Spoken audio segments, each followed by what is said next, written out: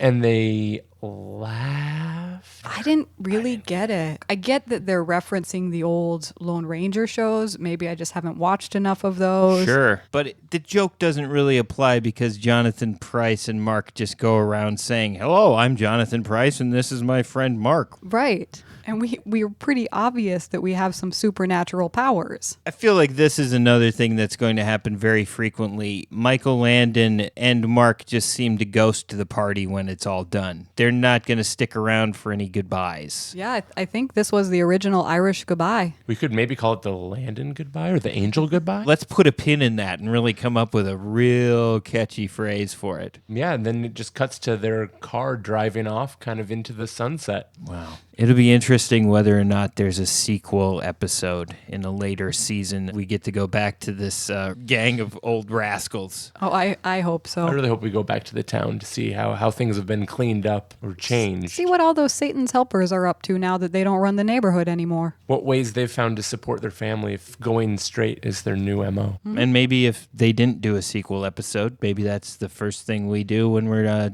done talking about every episode of this podcast is just write the sequel episode for this episode. Can we start writing some fanfic? Yeah. Joel, you're an expert on Reddit. You can get us a subreddit. Tales of Thumper. You'll get those subreddits cooking, won't you? Oh, for sure. Okay, good. We got through another one, guys. Sam, what do you feel like the moral that you learned from this episode? What is the moral of this episode? The moral of this episode is, if you were on TV one time, don't worry, you will end up living with everybody you were on TV with.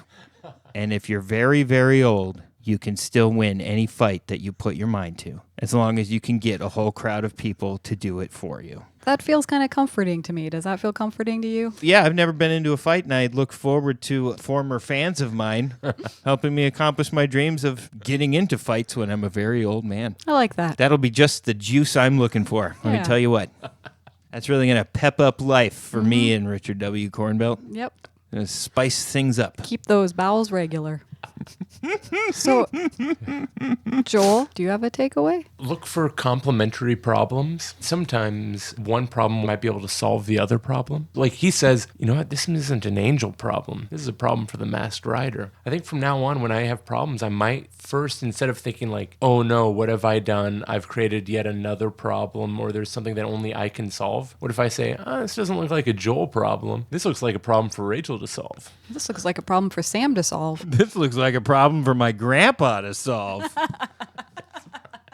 Rachel, what's your take on the moral of the story as far as this episode is concerned? There's just so much going on in this episode, but the one thing that I think I'm really going to take away from it is just the old proverb that clothes make the man. You know, when I was younger, I didn't used to think that. I really thought people should be judged on their merits. It shouldn't matter what you look like. And then the older I got, Joel actually kind of tried to talk me out of that one. And I remember arguing that he was completely wrong. But now that we've watched this episode, I think I might be leaning towards his side because nobody was interested in what that old gang had to say until they put their costumes on. I have found in my lifespan that I have always been taken more seriously by people in general if I get a haircut and shave my face. I think that's Joel's argument. You put on a suit and you can do anything, right? Right. I liked to loiter as a kid, and I found that if I put on a suit and tie, I could loiter. You know, in a pair of Jinko jeans and a shirt with maybe an alien on it wearing a Cat in the hat, that person wandering through an abandoned gas station. There would be a certain expectation of the people interacting with you that, oh, you're just a punk-ass kid trying to find somewhere to smoke your reefer cigarettes. As a 20-year-old, then I found if I wore like a suit and tie and like wingtips, same scenario, it's 11:30 at night and I'm poking around in an abandoned gas station. They're just like, oh, he's Mormon. Don't worry about it. Right. You get the benefit of the doubt. They can't sum you up. They give you a chance to explain yourself. You're only going to be able to communicate who you are two ways. One is by sight, and second is by sound, what you say. And you don't have a chance to say something to everybody that you come across. And if you do, you're talking way too much. Well, that's a good point. This is off topic, but a couple months ago, I had a job interview. The woman interviewing me was blind. Obviously, we had communicated via phone and via email, so I did not realize she was blind until I walked into the interview. And it was very interesting because suddenly you're realizing all that outfit I spent the time picking out, all my nonverbal cues, they don't matter. Wow. They don't matter. Yeah. That must have been unnerving and like relieving. That must have been like a combination of some strange feelings. Yeah, it was very interesting. I did get called back for a second interview. I didn't get the job, but I must have done okay with my verbal communications because generally we are going to judge somebody based on what they're wearing. Listeners, Sam is in a three-piece suit with a top hat and a cane. I was waiting for one of you to mention something about my top hat. And a 3-inch waxed mustache. Don't forget the monocle. This is an official Mr. Peanut monocle.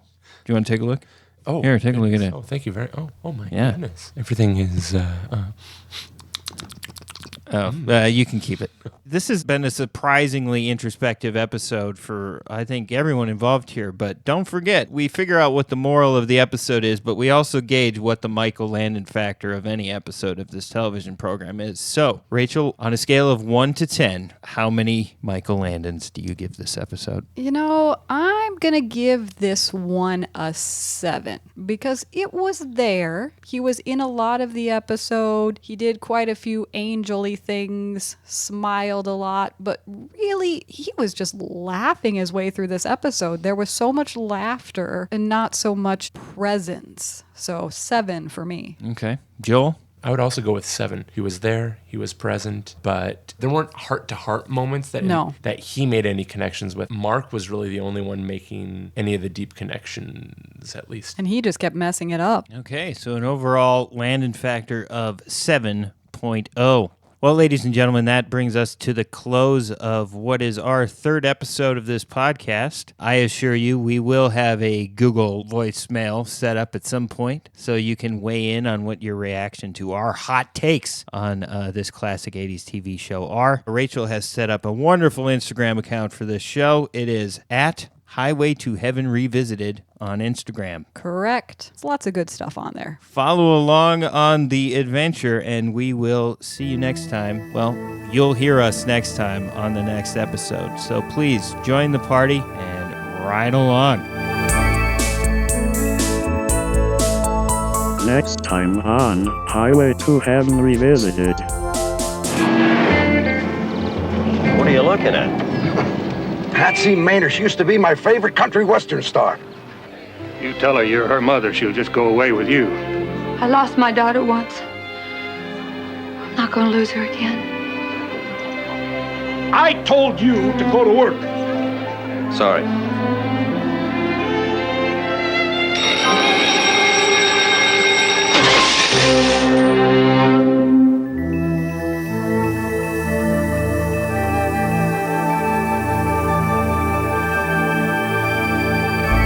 Highway to Heaven Revisited is the galaxy's only podcast offering a comprehensive view of Michael Landon's classic 1980s television series, Highway to Heaven. Do you want to watch along with Rachel and Joel? Highway to Heaven is streaming almost anywhere. Check your favorite streaming platform to see if it is available. Please follow Highway to Heaven Revisited on Instagram. That's at Highway to Heaven Revisited. Do you have a question or comment for the hosts or moderator? Call the Hotline to Heaven. The number is 612-356-2495. That number again is 612-FLOW-BIZ-5. Your message might be played on the show. Or send the show an email at highwaytoheavenrevisited@gmail.com. Your message might be featured on the show. If you have time, please rate and review Highway to Heaven Revisited on iTunes. If you like this podcast, please share it with a friend. Theme music composed by Brian Just. Thank you for listening, and be sure to join the gang for the next episode. Highway to Heaven Revisited is a Channel 3 TV production.